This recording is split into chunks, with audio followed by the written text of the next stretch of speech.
इसलिए इसमें जो विक्टिम है उनका असली नाम ना बताते हुए मैं इस केस को एक्सप्लेन करने के लिए उनको डॉक्टर विनीता बुलाऊंगा। कोलकाता आरजी कर कॉलेज मर्डर केस।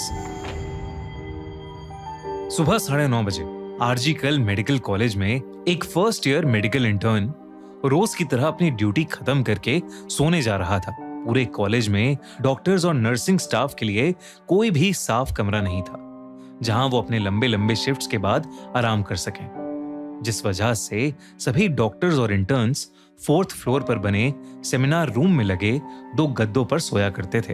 लेकिन उस दिन जैसे ही वो इंटर्न उस सेमिनार रूम का दरवाजा खोलकर अंदर घुसा, उसके रोंगटे खड़े हो गए। उसके सामने खून से लथपथ डॉक्टर विनीता की बॉडी पड़ी थी। आरजीकल मेडिकल कॉलेज की 2nd year medical intern doctor Vinita सबकी चहेती थी, चाहे वो उनके सीनियर डॉक्टर्स हों या जूनियर इंटर्न्स। वो अपने पेरेंट्स की इकलौती बेटी थी और हर रोज जब भी विनीता को समय मिलता वो अपने दिन की सारी खबर, जैसे आज क्या क्या हुआ, खाना खाया कि नहीं, सब कुछ वो अपनी मम्मी को कॉल पर बताती थी। 8 अगस्त की रात 11 बजे हमेशा की तरह डॉक्टर विनीता ने अपनी मां से बात की, जहां उन्होंने बताया कि कैसे वो पिछले 30 घंटों से लगातार काम कर रही हैं और वो काफी थक चुकी हैं। रात को कुछ 2 बजे अपने राउंड्स खत्म करके उन्होंने खाना खाया और कुछ देर आराम करने वो उसी सेमिनार हॉल के बेड पर जाकर लेट गईं। डॉक्टर विनीता के लिए हॉस्पिटल एक दूसरे घर जैसा ही हो गया था, लेकिन वो भूल गई थीं कि कई हैवानों को रोकने के लिए घर तक की दीवारें काफी नहीं होती। अगले दिन 9 अगस्त की सुबह जब उस इंटर्न ने डॉक्टर विनीता की बॉडी देखी तो उसने अपने साथियों के साथ मिलकर उस कॉलेज के प्रिंसिपल को अलर्ट कर दिया। लेकिन प्रिंसिपल ने उस जगह को ना ही खाली किया और ना ही पुलिस को बुलाया। पूरे 1 घंटे के लिए वो उस कमरे में बहुत से और लोगों के साथ बैठे रहे।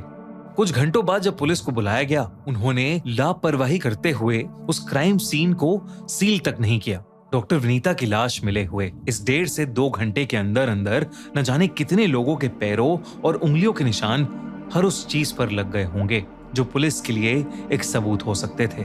सुबह के 11 बजे जब विनीता के पापा को फोन गया, तब उन्हें लगा कि शायद उनकी बेटी अपनी खबर देने के लिए फोन कर रही है। लेकिन उन्हें बस इतना बोला गया कि उनकी बेटी ने हॉस्पिटल के अंदर अपनी जान दे दी है और उन्हें जल्द से जल्द हॉस्पिटल आना चाहिए।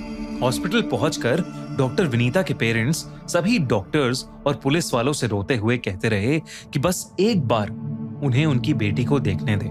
लेकिन 3 घंटों के इंतजार के बाद उन्हें सेमिनार रूम के अंदर भेजा गया। जब विनीता के मम्मी पापा अंदर गए तो उनकी रूह कांप उठी। उस सेमिनार रूम का नजारा किसी भयानक सपने से भी बदतर था। उनकी बेटी के आधे शरीर पर कपड़े नहीं थे और वो खून से लथपथ थी। डॉक्टर विनीता के शरीर पर बहुत सारे चोटों के निशान भी थे, जिसे देखकर साफ समझ आ रहा था कि किसी ने उनके साथ बहुत ज्यादा जोर जबरदस्ती की है। कोई भी इंसान जिसमें थोड़ी सी भी कॉमन सेंस होगी ये बता सकता था कि ये खुदकुशी का केस नहीं, बल्कि डॉक्टर विनीता का किसी ने बहुत ही बेरहमी से मर्डर किया है। अगले कुछ घंटों में पुलिस ने पोस्टमार्टम भी करवा दिया और उसके बाद उनका क्रिमेशन यानी अंतिम संस्कार भी हो गया। पुलिस और हॉस्पिटल द्वारा इतने बड़े हादसे को ज्यादा इंपॉर्टेंस नहीं दी जा रही थी, बल्कि कॉलेज ने तो FIR भी नहीं करवाई। पर वहां मौजूद डॉक्टर्स, नर्सेज और स्टूडेंट्स अब स्ट्राइक में चले गए थे, जिसकी वजह से पुलिस पर प्रेशर बना और उन्होंने 24 घंटे के अंदर अंदर डॉक्टर विनीता के हत्यारे एक 33 साल के आदमी को गिरफ्तार भी कर लिया। जहां ज्यादातर केस यहां खत्म हो जाते हैं, ये केस यहां से शुरू होता है। पुलिस ने जिस आदमी को गिरफ्तार किया वो था संजय रॉय, जो कि कोलकाता पुलिस के लिए एक वॉलंटियर, एक खबरी का काम करता था। पर वो लोगों को ऐसा दिखाता था कि वो पुलिस फोर्स में है और उसका बहुत दबदबा है, पर ऐसा कुछ नहीं था। संजय की 4 बीवियां रह चुकी थीं, जिनमें से 3 बीवियों ने उस पर डोमेस्टिक वायलेंस यानी घरेलू हिंसा का आरोप भी लगाया, मगर संजय को कभी भी कोई भारी सजा नहीं हुई। उसको शराब और वायलेंट एडल्ट फिल्म्स की लत थी, जिस वजह से मोहल्ले में भी उसको कोई पसंद नहीं करता था। संजय कोलकाता पुलिस से कुछ 12-15 हजार रुपए हर महीने कमाता था, पर उसकी असली कमाई लोगों को आरजीकर हॉस्पिटल में बेड्स दिलवाकर, टेस्ट आदि करवाकर उस पर कमीशन लेने से होती थी। 8 अगस्त की रात को संजय और उसके दोस्त ने कॉलेज वॉल के पीछे बैठकर बहुत शराब पी, जिसके बाद वो कोलकाता के रेड लाइट एरिया चले गए। वहां जाकर वो और उसका दोस्त एक लड़की से जोर जबरदस्ती करने लगे, पर वो लड़की वहां से भाग गई। लेकिन संजय और कुछ देर बैठकर शराब पीता रहा और फिर उठकर हॉस्पिटल के अंदर चला गया, जहां इस शराब से धुत हालत में भी उसे किसी ने नहीं रोका। संजय अलग अलग कमरों में जाकर झांक रहा था, जैसे मानो कोई जानवर अपना शिकार ढूंढ रहा हो। वो लड़खड़ाते हुए 4th फ्लोर पर पहुंचा, जहां उसने एक कमरा देखा जो बिल्कुल सुनसान था। एक कमरा जिस पर लिखा था सेमिनार रूम। एक कमरा जिसमें 36 घंटों से लगातार मरीजों की देखभाल करके डॉक्टर विनीता बस कुछ देर आंखें बंद करके थोड़ा रेस्ट करने गई थी। संजय उस कमरे में घुसा और उसने डॉक्टर विनीता को बुरी तरह फिजिकली असॉल्ट किया, जिसमें डॉक्टर विनीता की मौत हो गई। संजय ने यह तो देख लिया कि उस कमरे के बाहर कोई सीसीटीवी नहीं है, मगर यह भूल गया कि हॉस्पिटल और उस फ्लोर पर भी एक और सीसीटीवी है, जिसमें एक डिटेल पकड़ी गई।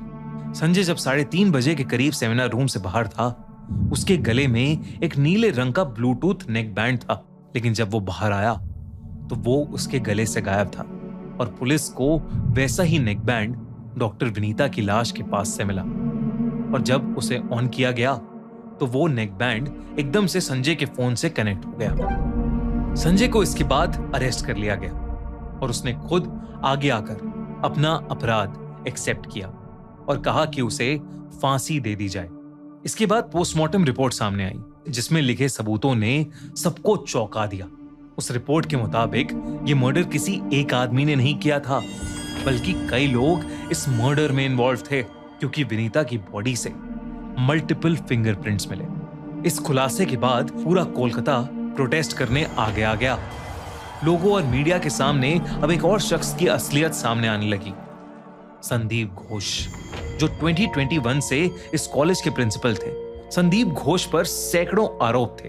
मेडिकल एंट्रेंस में पैसे लेकर लोगों को पास करवाना, लाशों के ऑर्गन्स को बेचना, कॉलेज के अंदर सेक्स रैकेट, कॉलेज के अंदर ही एडल्ट फिल्म शूट करना, और ये लिस्ट चलती ही जाती है। 2022 में एक अलग कमेटी भी बिठाई गई थी, जिन्होंने पाया कि संदीप घोष मेडिकल वेस्ट को ओपन मार्केट में बेचा करते हैं और करोड़ों रुपए भी इलीगल बिल्डिंग से कमाया करते हैं। लेकिन इन सब सबूतों के बावजूद वो कभी जेल या कॉलेज के प्रिंसिपल की पोजीशन से हटाई नहीं गए थे। इनफैक्ट काफी सालों से आरजीकर मेडिकल कॉलेज में गैर कानूनी एक्टिविटीज चलती आ रही थी। 2001 से लेकर 2020 तक बहुत से लोग इन एक्टिविटीज को एक्सपोज करने के लिए आगे आए, लेकिन या तो उनका ट्रांसफर हो जाता या वो रहस्यमयी तरीके से मरे मिलते। पूरे देश के मुताबिक इस बार भी कुछ ऐसा ही हो रहा था और ये शक यकीन में बदल गया जब बाहर बैठे प्रोटेस्टर्स को हत्या के कुछ दिन बाद सेमिनार रूम और उसके साथ वाले कमरे में रेनोवेशन होते हुए दिखा।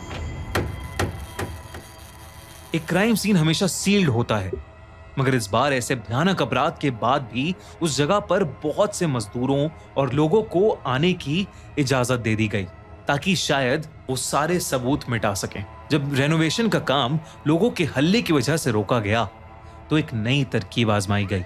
इंडिपेंडेंस डे से जस्ट एक दिन पहले 14 अगस्त को, जब सड़कों पर पुलिस सबसे ज्यादा तादाद में होती है और सबसे ज्यादा अलर्ट पर होती है, कई ट्रक भर के हजारों लोग आए और प्रोटेस्टर्स में शामिल हो गए। देखते ही देखते उन्होंने सारे पुलिस के बैरिकेड्स को गिरा दिया और सबको ढकेलते हुए कॉलेज के हर कमरे में घुसकर तोड़फोड़ करने लगे और क्राइम सीन के कमरे को पूरी तरह से तबाह कर दिया गया। सवाल अब ये नहीं है कि पुलिस और अथॉरिटीज क्या कुछ छुपा रहे हैं, सवाल ये है कि सब मिलकर किसको छुपा रहे हैं, जिसे आरजीकर से रेजिग्नेशन देने के केवल 9 घंटों में एक दूसरे कॉलेज, नेशनल मेडिकल कॉलेज का प्रिंसिपल बना दिया जाता है, या टीएमसी के लीडर्स को, या कोई और जो शायद इन सब से भी ज्यादा ताकतवर है। ये केस अब सीबीआई को सौंप